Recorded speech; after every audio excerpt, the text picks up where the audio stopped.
1971 সালে যখন বাংলাদেশের মুক্তির জন্য পাকিস্তান থেকে রক্ষার জন্য রণাঙ্গনে যখন যুদ্ধ চলছিল, সেই 26শে মার্চ চট্টগ্রামের কালুরঘাট থেকে একটি শব্দ উচ্চারণ হয়েছিল, I major Ziaur Rahman we declare here the independent of Bangladesh.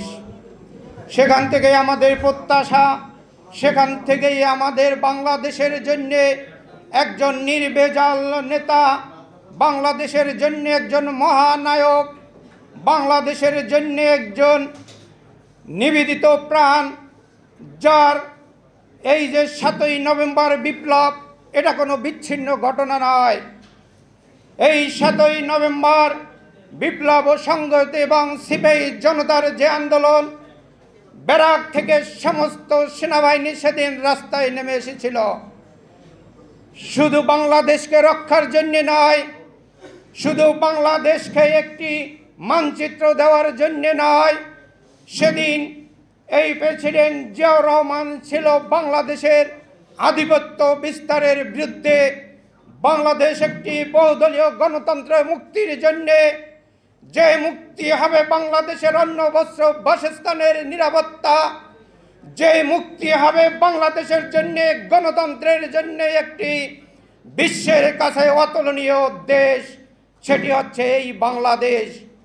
সেই 7ই নভেম্বরের বিপ্লবের যদি আমরা ধারাবাহিকতা রক্ষা করতে না পারি, সেই প্রেসিডেন্ট জিয়াউর রহমান তার জীবন দিয়ে, বাংলাদেশকে তার রক্ত দিয়ে আমাদেরকে বুঝিয়ে দিয়েছেন যে রণাঙ্গনে একজন প্রেসিডেন্ট জিয়াউর রহমান ছিল না।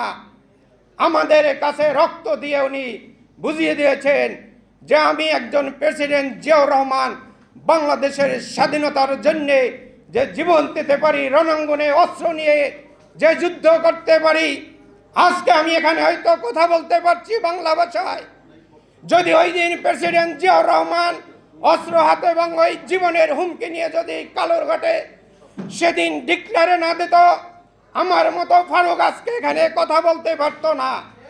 আজকে বাংলাদেশ হয়তো পরাজিত, আজকে বাংলাদেশ যেখানে মাথা উঁচু করে দাঁড়িয়ে আছে, পথে পথে বলা হয় যে বাংলাদেশ একটি পরিবারের হাতে, কিন্তু আপনারা চিন্তা করে দেখেন বন্ধুরা, পরিবার দুটি, একটি হচ্ছে ক্ষমতাকে কুক্ষিগত করার জন্যে, একটি পরিবার হচ্ছে বাংলাদেশকে দুর্নীতি এবং বাংলাদেশকে দুর্নীতির ব্যাপারে বিশ্বের ভিতর অন্যতম প্রতিষ্ঠিত করা, আর একটি পরিবার সবসময় বাংলাদেশের রক্ষার জন্যে, সেই পরিবারটা বাংলাদেশের যখন অসময়, দুঃসময়, দুর্নীতি, ষড়যন্ত্র, সেই সময়ে এই পরিবারটা বাংলাদেশের হাত ধরেছে।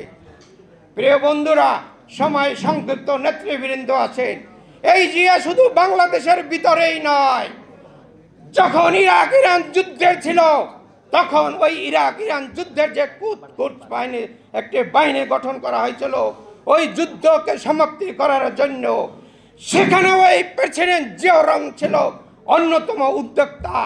এবং আমাদের এই দক্ষিণ এশিয়ার south Asia association regional of Bangladesh প্রতিষ্ঠিত হয়েছিল এই শহীদ প্রেসিডেন্ট জিয়াউর রহমান হাত ধরে। এবং এই শহীদ প্রেসিডেন্ট জিয়াউর রহমানের কথা বলতে গেলে, যখন বাংলাদেশে মরুভূমি, কোথাও কোনো ফসলের ঘাটতি, তখন খাল খনন করে এই শহীদ প্রেসিডেন্ট জিয়াউর রহমান সেদিনকার সোনালী ফসলে বাংলাদেশকে ভরে দিয়েছিল। আজকে আমাদের যাদের আলোচনা, শহীদ প্রেসিডেন্ট জিয়াউর রহমান বীরুত্তম। বাংলাদেশ আমাদের আজকে একটি পর্যায়ে দাঁড়িয়েছে।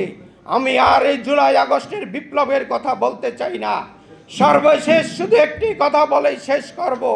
আজকে এই জিয়া পরিবার যদি বাংলাদেশের অস্তিত্ব রক্ষার জন্য তারা বাংলাদেশের দায়িত্ব নেয়, আগামীতে এই বাংলাদেশ হবে নিরাপদ, এই বাংলাদেশ হবে স্বয়ংসম্পূর্ণ খাদ্যে ভরপুর, এই বাংলাদেশ হবে দুর্নীতি মুক্ত, এই বাংলাদেশ হবে ষড়যন্ত্র মুক্ত।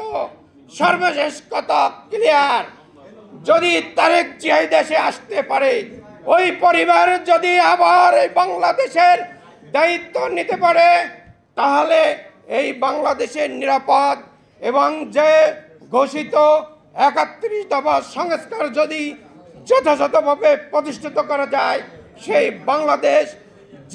বাংলাদেশ জিয়ার আকাঙ্ক্ষার বাংলাদেশ আমরা যদি তার দায় মুক্তি নিতে চাই, যেভাবে সেই প্রেসিডেন্ট জিয়ার জানাজায় আমরা বিশ্বের ভিতরে দেখিয়ে দিছি যে এই বিশ্বের ১ নম্বর নেতা, আমরা আবার সবাই পাশে থেকে এই জিয়া পরিবারের সাথে থাকব ইনশাআল্লাহ। সবাইকে ধন্যবাদ জানিয়ে আমি আমার বক্তব্য শেষ করছি। বাংলাদেশ জিন্দাবাদ, ভারত হলো জোট জিন্দাবাদ।